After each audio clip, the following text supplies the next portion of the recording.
Mr. Murali.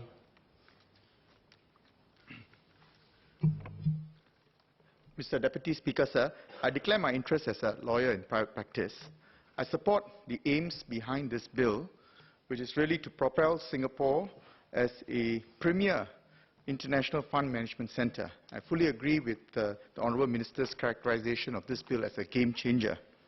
Like the Honourable Mr. Louis Ng, I also applaud MAS' move in conducting public consultation on the proposed framework for the draft bill over 18 months and incorporating the feedback into the bill where appropriate before this bill was tabled.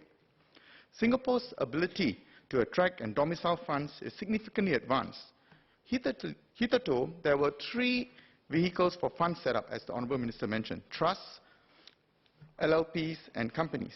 However, only companies, as compared to trusts and limited liability partnerships, have access to Singapore's network of avoidance of double taxation agreements, DTAs in short. Off the top of my head, I believe about 100 countries have DTAs with Singapore. There are significant restrictions in using companies as structures for funds, however. The Honourable Mr. Saktiandi mentioned about it. There are limitations with redemption of shares without shareholder approvals, where returns are to be via shareholders.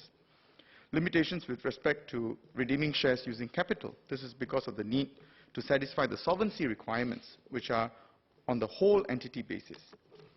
And also limitations in relation to not being able to maintain the confidentiality of the investments.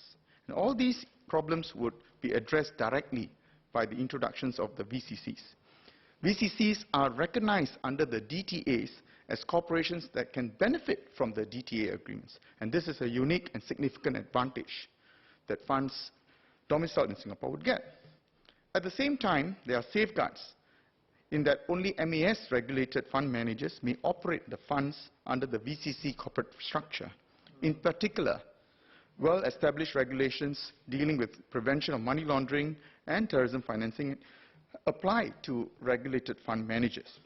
I do note, though, that there are 2 exempted classes of managers, namely managers operating family offices and managers operating real estate assets.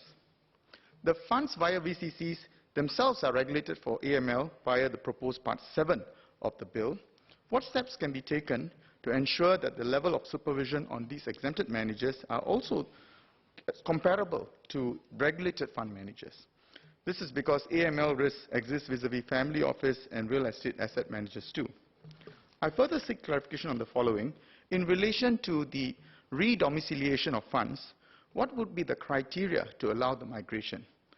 I gather that for companies, it is provided that it must be more than 50 employees, assets of more than $15 million, or revenue of more than $50 million. What's the corresponding criteria for VCCs?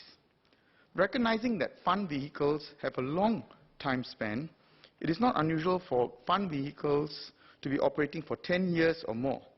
So what is the structural value proposition that Singapore can offer to fund managers to migrate their existing funds to Singapore? And I believe this is a point that was made by the Honourable Ms. Foo Mee Ha as well. Next, does the government also intend to extend the corporate structure, currently only usable for collective investment schemes, to other spaces? For example, the insurance space, because the insurance companies also have segregated funds dealing with various insurance policies. They may find the VCC structure attractive. Or the securitization space, because Singapore is also seeking to promote securitization under the approved special purpose vehicle scheme. Notwithstanding my comments, I support the bill.